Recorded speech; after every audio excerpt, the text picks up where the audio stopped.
you in the Pride Parade today, Jeremy, at the Bradley Manning contingent? Bradley Manning is a gay American hero.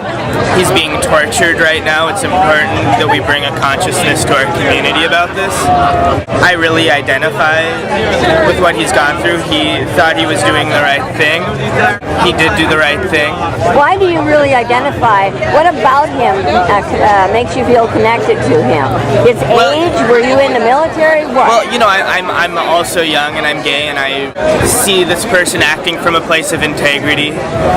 How old are you? I'm 23. You know, I'm part of the Twitter, tweeting, Facebook generation, and it's easy to get lost in a lot of that. But then there's something like what Bradley Manning did, which is just so undeniable, so immediate, and so tangible.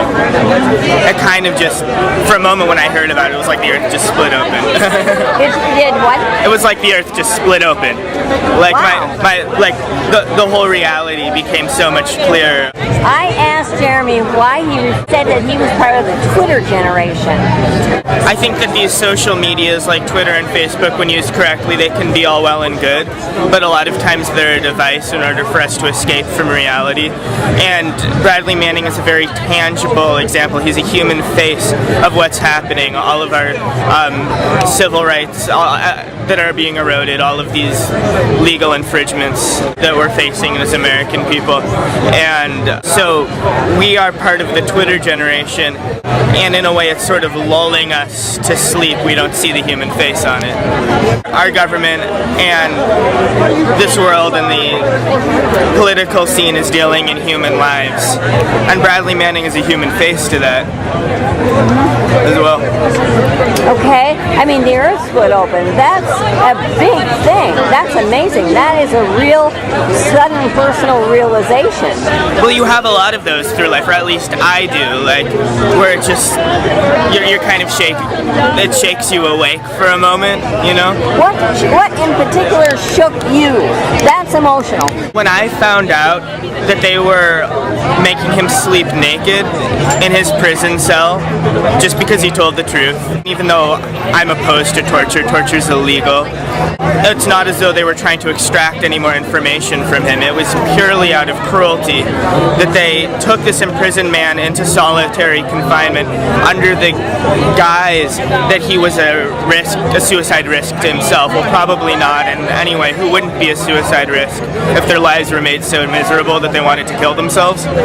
And so they have him in this little bit of solitary confinement. He has to face a certain direction in order to sleep. They wake him up like, what, every 15 minutes? So these are just unbelievably cruel, torturous conditions. He had to sleep in the cold with, I think, no blanket. I think they made him sleep naked for a while. On this hard surface. That classifies, that is technically classified as torture. Yeah. That is torture. Yeah, and it's illegal. Why do you say that? Yeah, it's a violation of the Geneva Conventions. Yeah. So everybody look that up, the Geneva Conventions in Switzerland, and we, the United States, signed on to that. We killed Japanese for torturing Americans because they didn't follow the Geneva Conventions. But technically that is torture. But according to the world law. Have you ever seen the movie Metropolis? No. Why? Well, Metropolis is a movie, and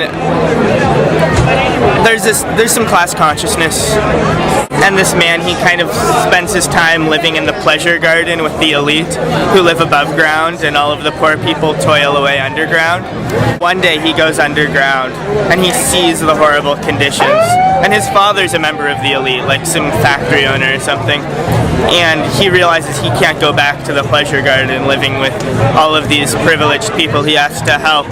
And you know, I'm still in the pleasure garden phase. I'm out here, it's gay pride, we're all having a lovely time, you know, we just got marriage, that's all well and good, but in the meantime there's something disintegrating rapidly.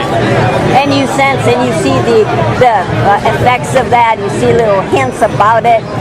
Yeah, in a way gay marriage almost feels like rearranging chairs on the Titanic. I love that expression.